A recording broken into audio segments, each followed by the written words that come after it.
Section number 26 में बताया गया है कि सेंट्रल गवर्नमेंट अपॉइंट कर सकती है एक या एक से अधिक पर्सन, कॉम्पिटेंट पर्सन अपॉइंट कर सकती है एक या एक से ज्यादा, ताकि इंक्वायरी करे।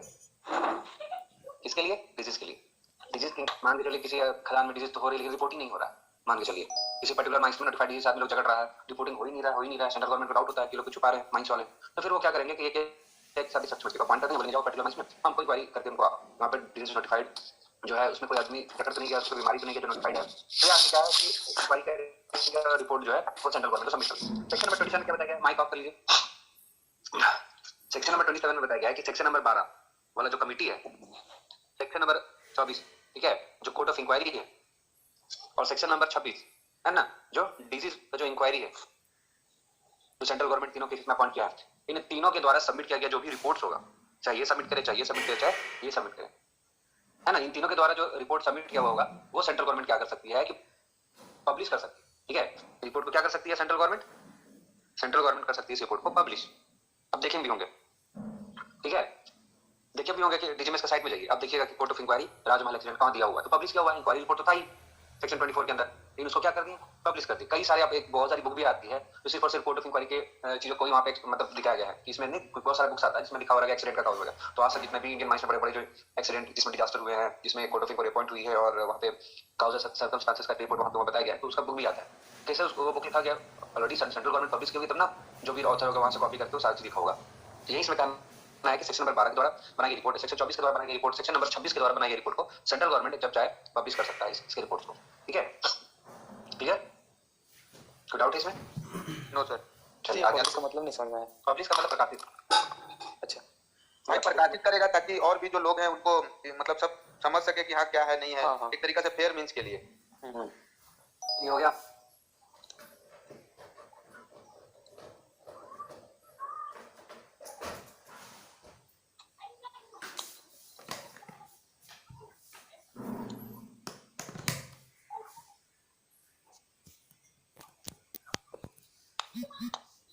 सेक्शन नंबर 28 क्या है? Weekly day of rest. तो इसे बताया गया है कि no person shall be allowed to work in a mine for more than 6 days in 1 week. एक वीक में कितना दिन काम कर सकते हैं? Maximum 6 days of work allowed है। ठीक है, हालांकि बदल सकता है, अभी जो कोड ऑफ जो बिल आने वाला है ना, लेबर वाला लेबर कोड बिल, अगर वो लागू हो गया तो फिर वो चेंज भी हो जाएगा इसमें। ठीक है, तो देखिए एक वीक में अधिक से अधिक 6 दिन काम कर सकते हैं लोग, है ना, और इससे रिलेटेड कोई रूल है आपको बताया क्या? Hello sir, weekly day of rest नहीं,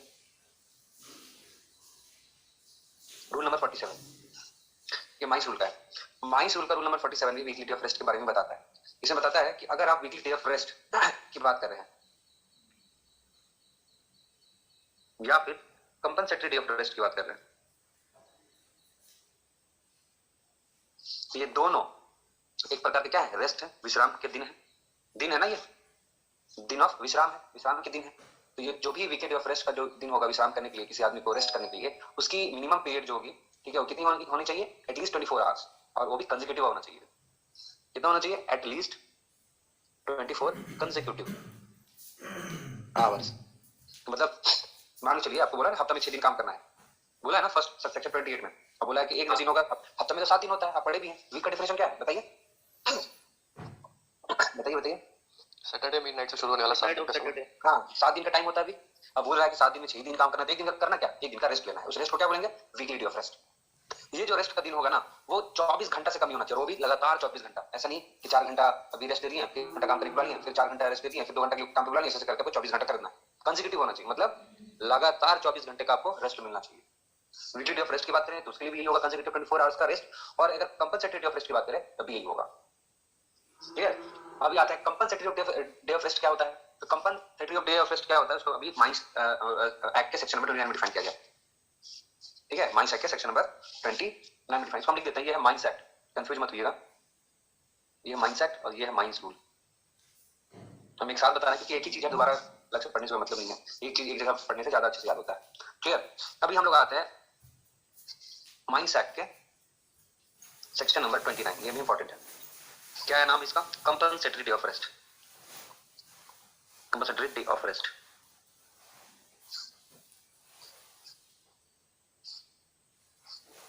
तो ये कंपल्सरी डे ऑफ रेस्ट में क्या किसके बारे में बताया गया है? बोला गया है कि आपको तो पता है कि वीक में 7 दिन होता है और इस 7 दिन में आपको 6 दिन ही काम करना अलाउड है। पढ़े थे ना सेक्शन नंबर 28 के अकॉर्डिंग, है ना? हाँ सर। वीक में 7 दिन आप काम कर रहे हैं, 6 दिन। इन केस अगर आपसे, ठीक है, 7 दिन का काम करवा लिया गया, आपको डिप्राइव्ड हो गए, मतलब आपको वीकली डे ऑफ रेस्ट जो है वो नहीं मिला, deprived of weekly day of rest, जो आपको 7 दिन में 1 दिन छुट्टी मिलना था वीकली डे ऑफ रेस्ट, वो नहीं मिला, आपको 7 दिन काम करा लिया गया, तो उसकी एवज में, उसके बदले में आपको एक एक्स्ट्रा रेस्ट मिलता है। उस रेस्ट का नाम है compensatory day of rest. Compensatory day of rest है कि नहीं है? क्षतिपूर्ति के लिए कंपनसेटरी मिल रहा है, मतलब कंपनसेशन के तौर पे मिल रहा है। आपका जो रेस्ट का डे है वो कंपनी ने लिया है आपसे, इसकी कंपनसेशन में आपको क्या दे रहा है? एक एक्स्ट्रा डे ऑफ रेस्ट दे रहा है। इसी को हम लोग क्या बोल रहे हैं? Compensatory day of rest. समझ में आ रहा है ना? एक कंपनसेटरी डे ऑफ रेस्ट क्या है? तो इसमें बताया गया है कि अगर कोई आदमी को वीकली डे ऑफ रेस्ट नहीं मिला है, डिप्राइव्ड शब्द लिखा हुआ है, any person deprived of weekly day of rest. Deprived मतलब नहीं मिलना, इसको नहीं मिला, ठीक है? अगर किसी आदमी को सेक्शन नंबर 28 के अधीन जो वीकली डे ऑफ रेस्ट मिलना चाहिए था, अगर उसको नहीं मिला है ना, तो फिर उसको एक क्या मिलेगा? कंपनसेटरी डे ऑफ रेस्ट मिलेगा, सीडीआर मिलेगा। इसको शॉर्ट में हम सीडीआर लिखते हैं। और ये जो सीडीआर मिलेगा वो विद इन 2 मंथ्स के अंदर मिलना चाहिए। कितने दिन के अंदर मिलना चाहिए? विद इन 2 मंथ्स, है ना? विद इन 2 मंथ्स मिलना चाहिए और विद इन 2 मंथ्स में मिलेगा ही मिलेगा। और ये जो सीडीआर मिलेगा, इसका टाइम क्या होगा? रेस्ट का जो टाइम होगा फॉर कंसेक्यूटिव आवर। क्लियर? ठीक है, समझ में आ रहा है ना? सर ये रोजा देगा रेस्ट या फिर सर वो जो व्यक्ति है वो खुद से अपने मतलब ले सकता है सर? इसके लिए कोई ऐसा नियम नहीं है, ठीक है? यहाँ पे खुद भी किसी किसी जगह पे ले सकते हैं और कहीं कहीं आपको कंपनी के द्वारा भी मिलता है। अच्छा है कि नहीं? जी सर। नियम यह है कि जनरली अगर आपको रेस्ट मिलता है वो कंपनी ही आपको देती है। आप पढ़ते हैं ना रूल नंबर 47? जी।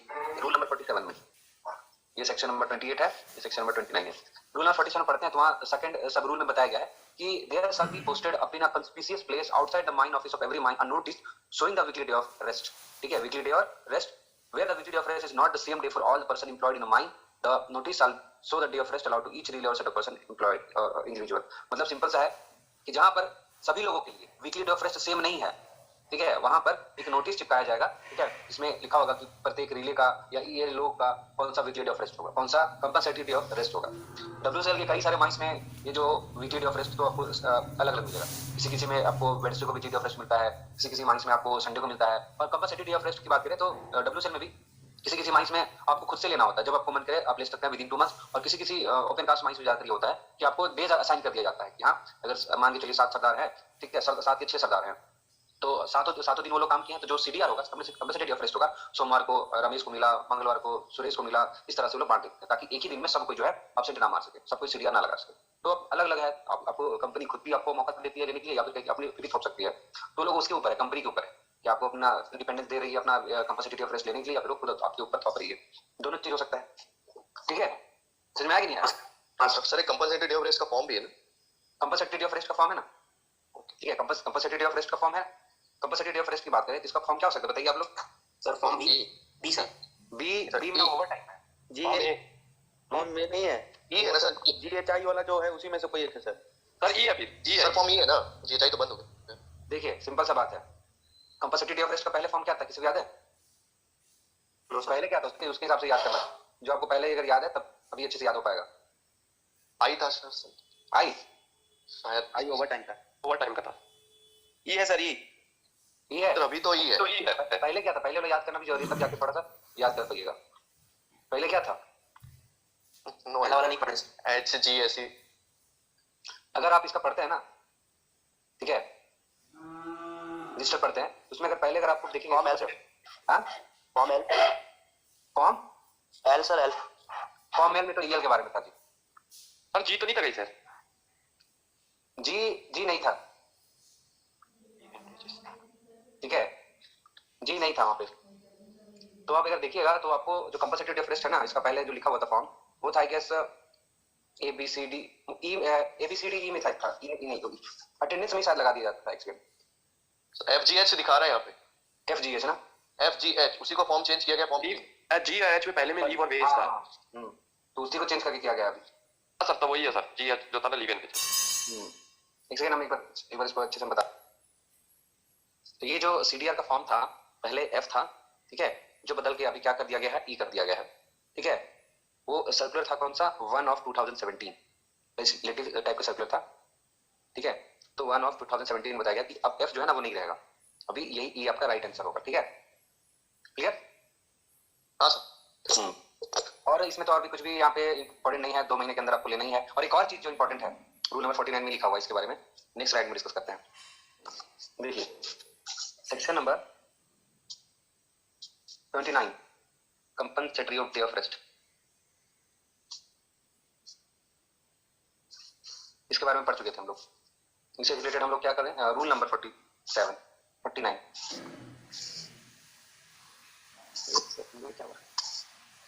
रूल 49, ठीक है। रूल नंबर 49 में भी बताया गया सीडीआर के बारे में कि आप एक वीक में ना आप 2 से ज्यादा नहीं ले सकते हैं। 2 जगह रूल 47 में भी है, ठीक है, 49 में भी है, compensatory of day of rest.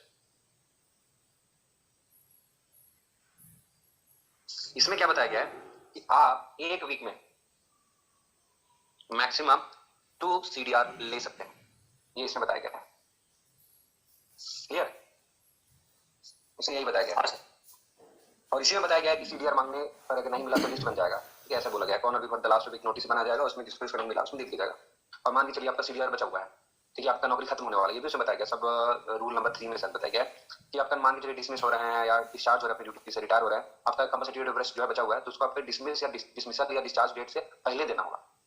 मतलब मान लीजिए सीडीआर बचा हुआ है, आपका मान लीजिए नौकरी खत्म होने वाला है कल को, तो आपको जितना भी सीडीआर है आपका नौकरी खत्म होने से पहले दे दिया जाएगा। ये है, ये नियम है रूल में, ये भी है। देखिए कंपनसेटरी ऑफ रेस्ट के लिए कहाँ नियम मिल गया, देखिए 3-4 जगह मिल गया, ठीक है, 3 जगह हो गया आपका, है ना, 3 जगह हो गया। एक है सेक्शन नंबर 29, एक है रूल नंबर 47 और एक है रूल नंबर 49, है ना, 3 जगह। एक था 47 भी था। सीडीआर 2 महीने के अंदर में नहीं लेते, इसके बाद में एक्सपायर हो जाते हैं। हाँ, उसके बाद में एक्सपायर कर जाता है, उसके बाद में एक्सपायर कर जाता है। तीनों लिख देते हैं रूल नंबर 47। इसमें लिखा हुआ वैसे तो वीकली डे ऑफ रेस्ट है, और इसमें सीडीआर के बारे में भी बताया गया। इस तीनों में सीडीआर के बारे में जिक्र है। इसमें क्या बताया गया है, इसमें बताया गया है कि आपको 2 महीने के अंदर लेना है, ठीक है। सेक्शन नंबर इसमें 29 में कि आपको अगर सीडीआर बचा हुआ है, आपको जो 2 महीना है उसके अंदर ले लेना है। 49 में आपको बता दिया गया है कि एक वीक में आप मैक्सिमम 2 सीडीआर ले सकते हैं। और सॉरी 49 है ना, इसमें बताया गया था कि एक वीक में आप 2 सीडीआर ले सकते हैं। फॉर्म भी यहीं पे मेंशन किया हुआ है, पहले था ई, अभी कर दिया है एफ, ठीक है, सॉरी पहले एफ था, अभी कर दिया गया ई, तो फॉर्म भी यहाँ पे स्पेसिफाई किया गया है। सीडीआर का फॉर्म कौन होना चाहिए, ई होना चाहिए। और 47 बताया गया कि सीडीआर का रिस्क का मतलब होगा 24 आवर्स ऑफ 24 कंसेक्यूटिव आवर्स। ये अगर एग्जाम में पूछेगा तो हमको तो अभी वाले के हिसाब से मारेंगे ना सर। हाँ फॉर्म ही, ठीक है, यस सर। चलिए आगे बढ़ते हैं। सेक्शन नंबर 29 तो हो गया, अभी आते हैं सेक्शन नंबर 30, ठीक है, hours of work above ground. Recording on है ना? हाँ सर।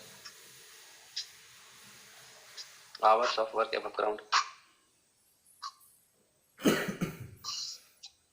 इसमें बताया गया है कि कोई भी अडल्ट, ठीक है, कोई भी अडल्ट एम्प्लॉय, कोई भी अडल्ट एम्प्लॉय अबव ग्राउंड में, अबव ग्राउंड का मतलब समझ में आ रहा है ना, ओपन कास्ट में भी हो जाएगा, अंडरग्राउंड माइंस में भी हो जाएगा। अंडरग्राउंड माइंस में तो सरफेस में एम्प्लॉयड है ना, वो लोग तो क्या बोलेंगे, अबव ग्राउंड में एम्प्लॉयड व्यक्ति।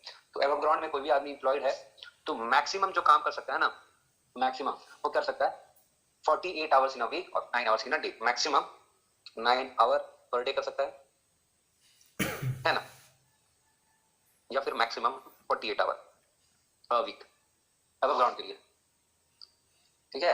अबव ग्राउंड के लिए भी यही है, या तो मैक्सिमम 9 घंटे एक दिन कर सकता है, या तो मैक्सिमम 48 आवर्स कर सकता है, इससे ज्यादा नहीं करना है।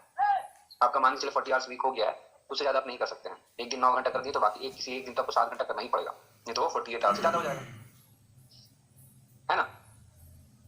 क्या बताया गया, 8 घंटा आप क्या करिए, 6 दिन काम कीजिए, ठीक है, 9 घंटा आप 6 दिन 9 घंटा भी काम कर सकते हैं। लेकिन जिस दिन मान लीजिए 6 दिन में अगर आप 9 घंटा काम किए हैं तो एक दिन क्या कीजिएगा, आपको 1 घंटा कम करना होगा, ताकि 48 जो आवर है उसका जो लिमिट क्रॉस ना हो, क्लियर। यस सर, इसमें इमरजेंसी में भी और सर ओवर टाइम जो मिलता है वो भी इसमें बता देंगे सर, और साथ में जाते हैं। ओवर टाइम के बारे में बताएंगे, ओवर टाइम वगैरह इसके बारे में है, इसके बाद ही है, ओवर टाइम वगैरह सब इसके बाद ही है, तो साथ ओके डिस्कस हो जाएगा। तो यहाँ पे मेंशन किया हुआ है कि जो पीरियड्स होगा work of any such adult shall be so arranged that along with his interval of rest they shall not in any day spread over more than 12 hours, and that he shall not work for more than 5 hours continuously before he has had an interval of rest of at least half an hour. मतलब क्या है कि कोई adult होगा, ठीक है, उनका जो स्प्रेड ओवर टाइम होगा, ठीक है, स्प्रेड ओवर जो टाइम होगा एडल्ट का, जो स्प्रेड ओवर टाइम, कार्य का विस्तार जिसको बोल सकते हैं, वर्किंग टाइम, वो मैक्सिमम कितना हो सकता है, 12 घंटा हो सकता है, ठीक है, मैक्सिमम 5 आवर्स के बाद, ठीक है, हर मैक्सिमम 5 आवर के बाद, काम के बाद आपको आधा घंटा का कम से कम रेस्ट मिलना चाहिए, ठीक है। यह आप किसी एडल्ट का, ठीक है, स्प्रेड ओवर जो टाइम है वो 12 घंटे तक आप कर सकते हैं, लेकिन उसमें क्या है कि आपको हर 5-5 घंटे में आपको आधा घंटा का कम से कम रेस्ट देना पड़ेगा, ठीक है। हाँ सर, ये इसमें बताया गया है। लेकिन यहाँ पे एक और बताया गया है कि अगर चीफ इंस्पेक्टर है ना, चीफ इंस्पेक्टर परमिशन देते हैं तो क्या कर सकते हैं आप, मैक्सिमम स्प्रेड ओवर जो टाइम है वो 14 घंटा रख सकते हैं।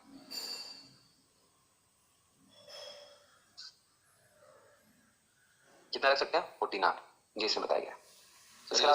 सरफेस और ओपन कास्ट के केस में, हाँ, सिर्फ और सिर्फ सरफेस और ओपन कास्ट के केस में, अंडरग्राउंड की बात नहीं कर रहा हूँ। इसमें ये भी बताया गया है कि दो अलग अलग शिफ्ट के लोग, ठीक है, एक ही तरह का काम एक ही समय पे नहीं कर सकते।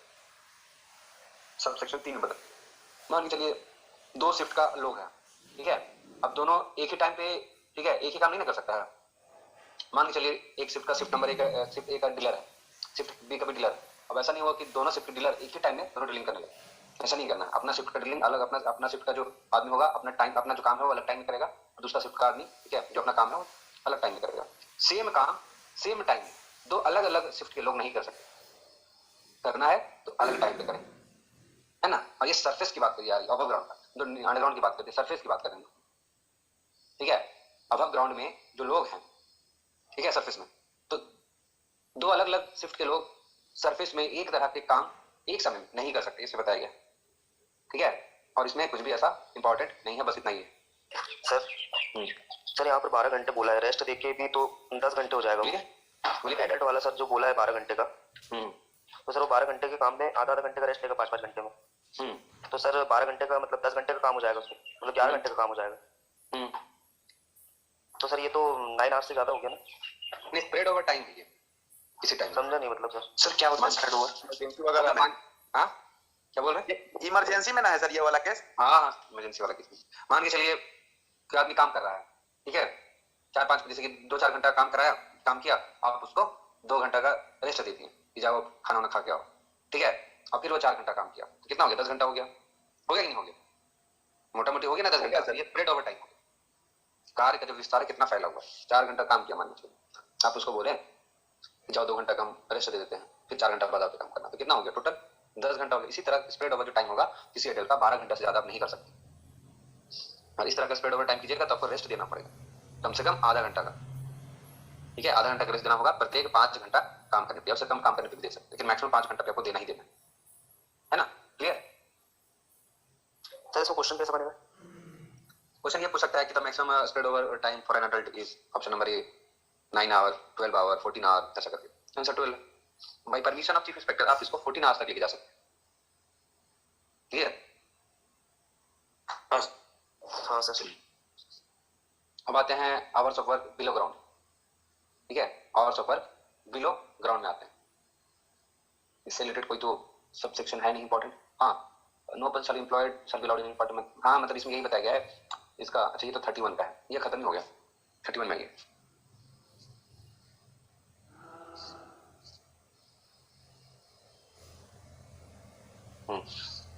Section number 31 hours of work below ground.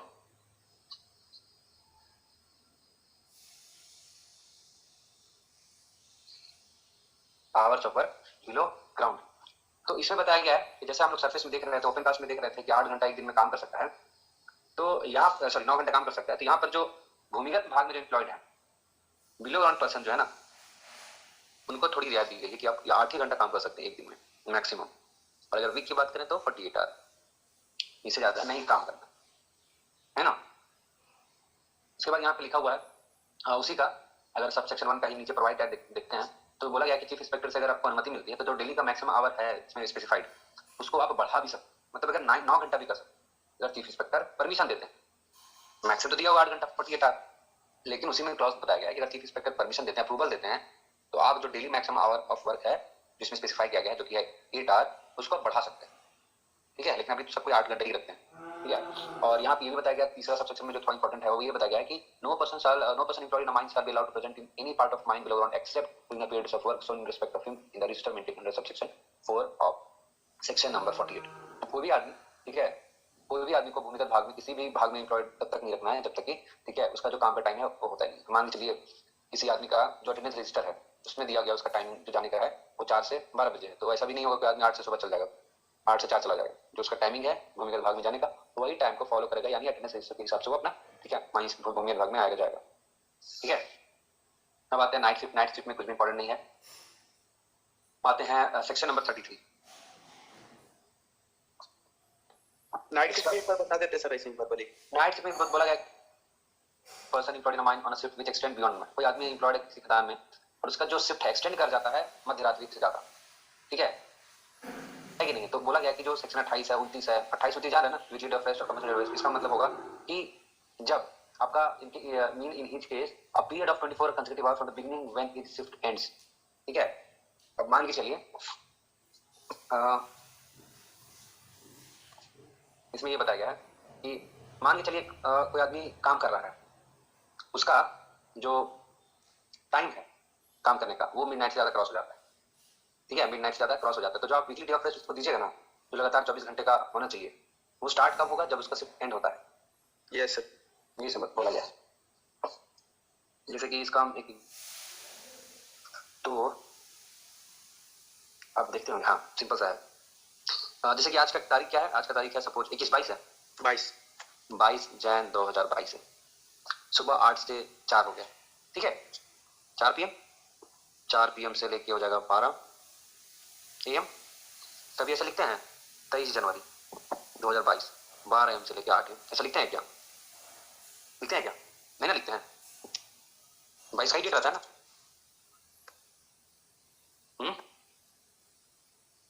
Yes sir, shift date होता है। Hello yes sir, shift date होता है। डेट वही होता है, तो उसी के बारे में यहाँ बताया गया। अगर एक्सटेंड हो जाता है तो फिर वही डेट प्रीवियस डेट का ही यहाँ पे कंटिन्यू किया जाएगा, इसमें ही बताया गया। सब क्लॉज बी में, हाँ इसमें बताया गया, the following day for him shall be deemed to be a period of 24 hours beginning when the shift ends, and the hours he has worked after midnight shall be counted in the previous day। पहले दिन मतलब तो 23 जनवरी हो गया, लेकिन count कैसे करेंगे? वो 22 जनवरी का ही अटेंडेंस रहेगा। ये इसमें बताया गया, एग्जाम के लिए कुछ इसमें इंपॉर्टेंट है ही नहीं डेटा। जी सर, क्या सर एक बार फिर से रिपीट कर दीजिए इसको। जैसे कि मान के चलिए आज का डेट है 22 तारीख। यस, ये शिफ्ट चलता है, ठीक है, सुबह 8 से 4, 4 से 12 और फिर 12 से 8। यहाँ तो आपका 23 जनवरी हो जाएगा, है कि नहीं है। 8 सुबह के 8 बजे से 4 बजे शाम तक एक पहला शिफ्ट था, सुबह के शाम के 4 बजे से लेके रात के 12 बजे था। अब रात के 12 बजे से सुबह का तो यही है 3 से। यस सर, 23 जनवरी आ जाता है रात में, लेकिन हम लोग क्या लिखते हैं, 22 जनवरी लिखते हैं ना। यस सर, ठीक है, बारे में बताइए। यहाँ पे अलाउड है कि आप पुराना दिन यानी प्रीवियस डे को लिख सकते हैं, नहीं तो हम लोग लिखते रहते हैं 2 शिफ्ट काम हुआ लिख देते 23 जनवरी, 2 शिफ्ट काम हुआ 23 जनवरी के, है कि नहीं। ये इसमें बताया गया। तो नेक्स्ट अभी आते हैं एक्स्ट्रा वेजेस फॉर ओवरटाइम।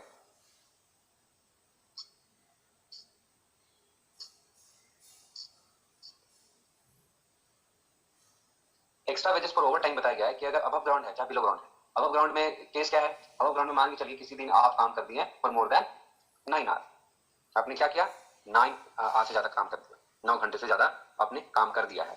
और अगर भूमिगत भाग की बात करें तो एक दिन में आपने मैक्सिमम 8 घंटे ज्यादा काम कर दिया है, तो आपको मिलेगा ओवरटाइम। ये क्राइटेरिया, ठीक है। कंडीशन क्या ओवरटाइम मिलने का, कंडीशन ये है कि अगर आप सरफेस के वर्कर है, ओपन कास्ट अबव ग्राउंड, इसको अबव ग्राउंड लिखते हैं, माइंस एक्ट में अबव ग्राउंड लिखा हुआ है। और अगर आप भूमिगत भाग के वर्कर, अगर अबव ग्राउंड का वर्कर एक दिन में 9 घंटा से ज्यादा,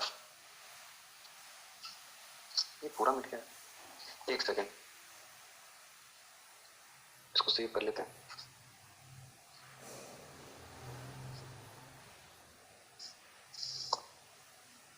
सेक्शन नंबर 33 था एक्स्ट्रा वेजेस फॉर ओवरटाइम। और इधर हम बात करते हैं माइंस रूल की, तो माइंस रूल का रूल नंबर 59 भी है और 60 भी है। तो रूल 59 में है ओवर टाइम रजिस्टर, और रूल नंबर 60 में है extra wages for over time. Extra wages for over time की दो जगह है, माइंस रूल का रूल नंबर 60 में भी है और माइंस एक्ट का सेक्शन नंबर 33 में भी है।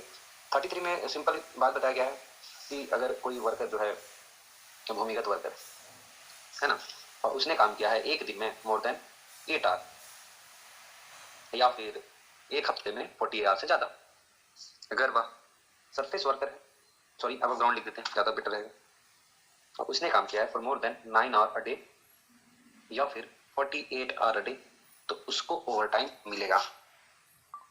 रेट ऑफ ओवर टाइम क्या होगा? रेट ऑफ ओवर टाइम होगा 2 times to the ordinary rate of wages। Ordinary rate of wages का दुगना मिलेगा। अब आते हैं माइंस रूल में। माइंस रूल में क्या बातें बताई गई? तो रजिस्टर फॉर ओवर टाइम बताया गया है कि जो रजिस्टर होगा इसका वो कौन सा फॉर्म होगा? Form B. फॉर्म बी में ओवर टाइम का हिसाब किताब होगा, ठीक है। पहले आई था, बी कर दिया गया।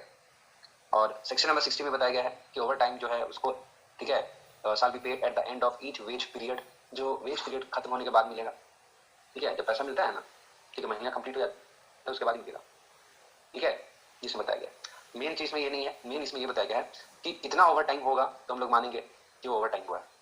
9 घंटा 10 मिनट होगा, 8 घंटा 10 मिनट होगा तो क्या उसको ओवर टाइम बोलेंगे, है ना। ये इसमें बताया गया 8 घंटा 35 मिनट होगा तो क्या उसको ओवर टाइम बोलेंगे। इसके बारे में मेन चीज में बताया गया रूल नंबर 60 में। तो बोला है कि कैलकुलेशन के लिए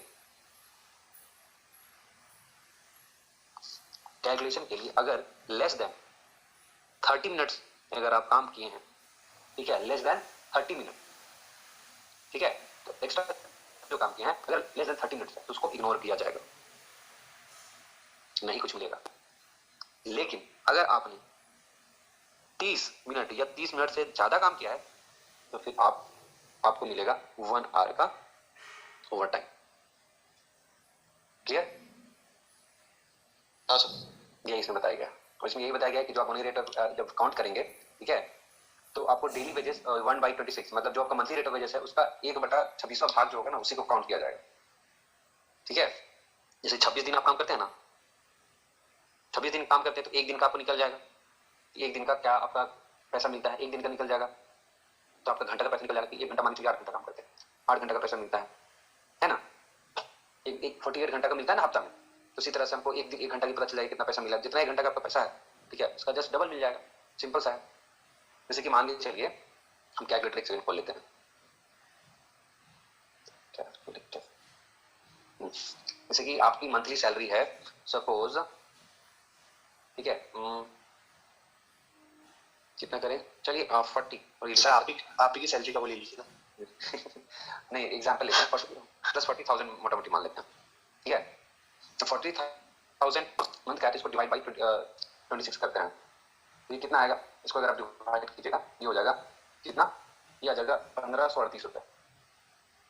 ये 1538 रुपये जो आया 40 पैसे, अब ये आ गया एक दिन का जनरली हम लोग 8 घंटा ही काम करते हैं, ठीक है, इसको 8 से डिवाइड कर देंगे तो 1 घंटे का आपका काम क्या है 7, यही है ना। 1 घंटा में आपका काम क्या है 7 रुपये का, 1 आवर में 7 रुपये। गड़बड़ कर रहे हैं, एक सेकंड, 15 से डिवाइड होगा ना सर वो, एक सेकंड, 1538 को 60 से डिवाइड करना, सॉरी हो गया था, 1 5 3 3 बजा 3 लिख नहीं रहा, सॉरी 38.46 डिवाइडेड बाई 8, 192 आएगा। वही इतना कम कैसे है, 192 रुपीज 1 घंटे का। तो 192 जो आपका आया, ठीक है, इसका दुगना आपको मिलेगा, यानी 384 रुपये आपको मिल जाएगा अगर आप 1 घंटा एक्स्ट्रा काम करते हैं तो वो आपको ऐड हो जाएगा, ठीक है, सैलरी। ये इसे बताया गया कि 26 दिन जो काम किया उसका 1 दिन लेना है और फिर उसका 1 दिन का फिर घंटा के हिसाब से लेना है और फिर जो भी टाइम होगा उस हिसाब से आपको ओवर टाइम मिलेगा। तो यहाँ पे काम का बात ये है कि अगर आप 30 मिनट से कम ओवर टाइम करते हैं तो आपको कुछ भी नहीं मिलने वाला है। जिस तरह काम है, मान चलिए 30 मिनट से कम, उसी तरह खींच दीजिए उसको 30 मिनट तक या 30 मिनट ज़्यादा, तो आपको ओवर टाइम मिल जाएगा, है कि नहीं तो फिर एक्स्ट्रा एफर्ट डालने का कुछ फायदा नहीं मिलेगा, है ना। तो यहाँ पे जान लीजिए कि 8 घंटा या 48 घंटा से ज़्यादा आप काम करते हैं फॉर बिलो ग्राउंड वर्कर, तो आप ओवर टाइम की मैनेजर के ऊपर रहता है ना सर ओवर टाइम देने का, ओवर टाइम मैनेजर एचआर वाले, हाँ एचआर वाला देखता है सर प्राइवेट में। नहीं देखिए, ओवर टाइम मैनेजर देना तो पड़ेगा ही ना, अगर आप काम किए तो आपको मिलना चाहिए, कुछ माइंड क्या होता है, ठीक है, हम आपको बताते हैं सिंपल सा चीज। यहाँ यहीं तक रखते हैं आज के लिए, ठीक है।